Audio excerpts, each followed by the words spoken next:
Hi there, it's Mark here again and welcome to part 5 of my build guide for the Tamiya Hotshot. As you can see, in part 4 we already got the chassis completed, it's all ready to go, so now it's time to get the bodywork done. So as you can see, you've got the main body in this Lexan moulding and you've also got a separate moulding for the wing. So just take a good look at the manual. It shows you exactly where we need to cut out and what holes to drill, and it does say cutting out with scissors or a modelling knife. So I've got my Lexan scissors, curved scissors and a modelling knife ready to go.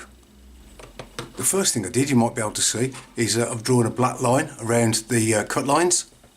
If I get a piece of white paper and put it behind, you might be able to see that just a little bit better. So for that I just used a fine Sharpie pen.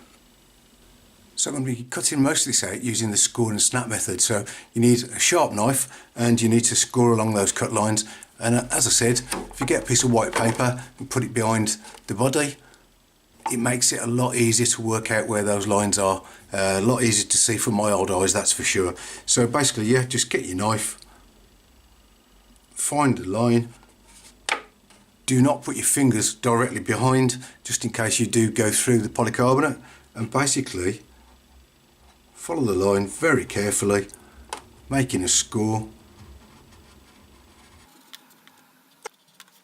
There is an indentation in the Lexan or polycarbonate that your knife should follow.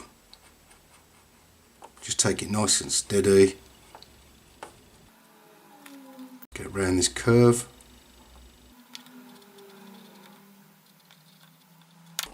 Okay, so I'll just carry on and do the rest of the body in the same fashion. Okay then, so I've scored round all the body. I'm just going to use my Lexan scissors to start a cut up to one of the edges there, and now I should be able to start bending the plastic, and it should, with a bit of bending and tearing, start to separate at those points we need it to. So yeah, this is going quite easily. Look, there's that first bit done. The sides are always easier because the Lexan's generally thinner on the sides than it is on the top. Yeah, that's going quite well, so I'll just carry on in the same fashion. Okay, nearly there now, just the last bit to do of the top here. Yeah, that's coming apart nicely. Final bend, and there we go. Not too bad. I've just got to cut these out, these slots on either side, and that'll be the body finished. I'm just going to need to smooth it all down with a bit of abrasive paper, just get rid of some of these sharp edges from those cuts, and I'll do exactly the same with the rear wing. And just a little tip for cutting out these slots, as you can see, we might be able to see there's a hole. What I've done is I've reamed out, so either drill or ream a hole out like this at the end of the slot. That gives you that nice curved end to the slot. And I think the safest thing to do is to cut carefully with a pair of scissors up to the slot, or should I say up to that hole you've just cut. There we go. I think that's, like I said, the easiest and safest way of doing that cut, that slot. Okay then, so that's the body as prepared as best I can. The edges are all smoothed off with a bit of wet and dry, and it's been scrubbed in the sink with some hot soapy water to get any residue that might be on the inside of the body off, that might react with the paint. And there's the wing, again done exactly the same, rubbed down and washed out. So now it's time to lay some paint down. What colour are you going to paint it, I hear you say? Well, I had a little agreement with my friend Paul Coughlin of Coughlin Corners RC, and that agreement was that he chose the colour for my Hotshot and I chose the colour for his Hotshot. So I'll just put a couple of pictures of his Hotshot up now.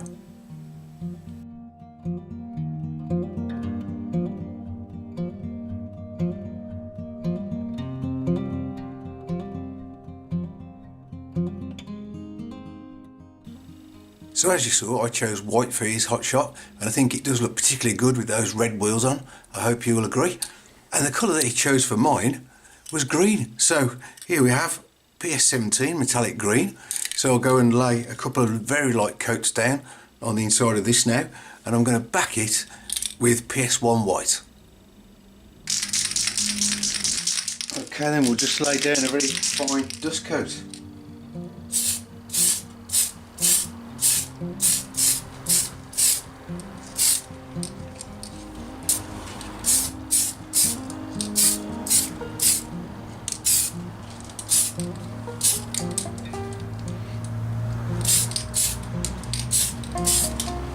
And also on the wing.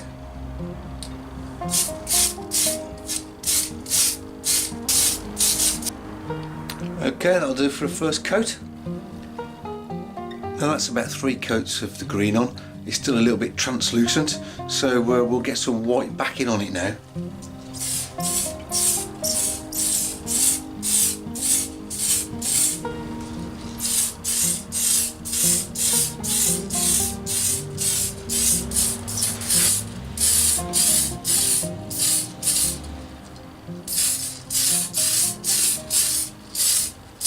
Right, so we're back inside. The paint's now dry. I left it overnight. As you can see, there's a bit of tape that I put on there so that I could move the body around and get the paint into the awkward to reach places. So my favourite part, as usual, we'll just get this overspray film off and see what that green looks like. Obviously it looks different under the artificial lights I've got in here, but yeah, it's looking quite nice. I think the white really does help to brighten it up, because as I said, it's a little bit translucent without any backing whatsoever, this metallic paint is. Yeah, there we go. That's looking very green and very shiny indeed. I hope it's coming across. Let's have a quick look at the wing. Again, there's tons of overspray on this. It's going to have to scrape some of the edges where the white's gone over the green, but that shouldn't be a problem. Whoa, thought that was a splatter there, but I can see all the bits of paint that was oversprayed coming off on my fingers. And there we go. I'll just get my fingers cleaned up and get the overspray that's made a little bit of mess there. We'll get that scraped off, and we'll get cutting out some of the stickers and get those on. Okay, so it's all cleaned up now, looks a bit better. So we'll start cutting out some stickers. I'm just going to get my small scissors and I'm going to trim out this number 5, which is going to go on the side here. Always try and cut as close up to the actual sticker as you can without leaving any excess. It usually looks a bit better without any clear part of the sticker or decal sticking out the side.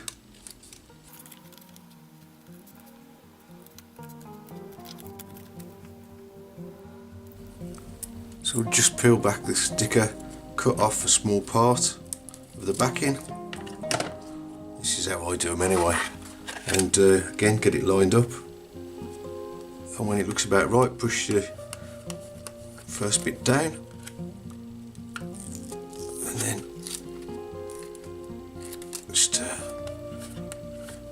smooth it on. Yeah. Always better when we've got the first one on, and yeah, I'll just crack on like that.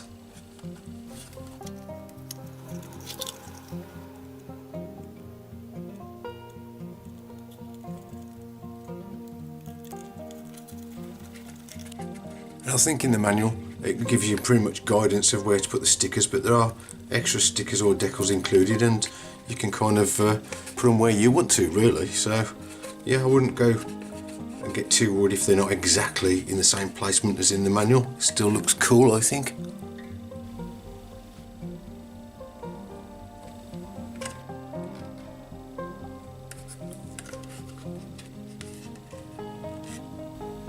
So that's the main part of the body all stickered up, and I'm really chuffed with the way it's come out. Looks spiffing, I think. So yeah, just one more sticker to put on, and that's on the wing. So there's the wing. I've put the numbers on the side. You see I've gone for number 7 and not the number 3, and the one on the back. So last one, it's supposed to go at the side, but I think I want to put mine pretty much slap bang in the middle. So that's where it shall go.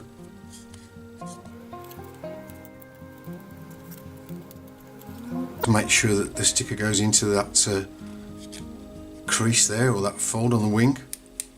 Just use my thumbnail for that. Yep, I do like that. So now to just finish this off, I've got to cut the holes through the sticker, and then you've got to fit this plastic piece. It's going to go on here with a couple of screws, and we'll get everything mounted on the chassis.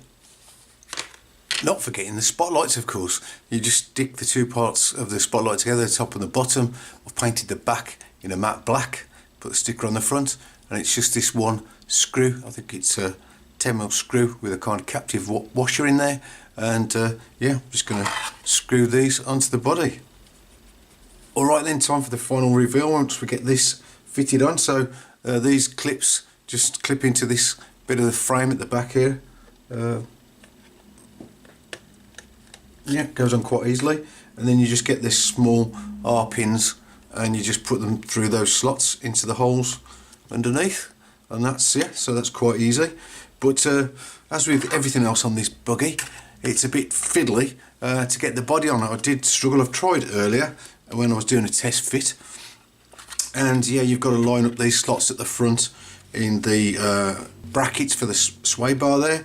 You've got to get the aerial through the hole you've got to drill here in the body there. Right, so just slide that down, and then I had a heck of a trouble getting the body to fit neatly because the wires, and you might be able to see here what I've done is I've routed the wires now behind the aerial there, because they were forcing the side of the body out so it wouldn't go down properly. It's a little bit of a mess there. Well, it's not too bad. I think it looks better than the wires just hanging out the side, as you'll see. So let's get it fitted. Okay, so yeah, that's gone down nicely now. So this side looks quite neat. Just got the battery wire hanging out the side there. And so the other side, I think looks so much better with the, like I said, without the wires hanging out the side there. So okay, you can see those on the top of the motor, but it's not too bad. I think that's a good solution, to be honest with you. So here it is finished. What do you think of the green, guys?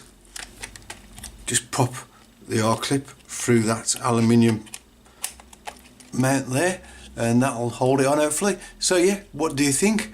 I am quite pleased with the way it's come out. I wasn't sure at first, but Paul, thanks Paul Coughlin for suggesting green for me. I think it's going to look great with the sunshine on it, don't you? Right then, that's enough waffling from me. I hope you enjoyed this build. I hope to see you on the next video. Take care and see you soon. Bye.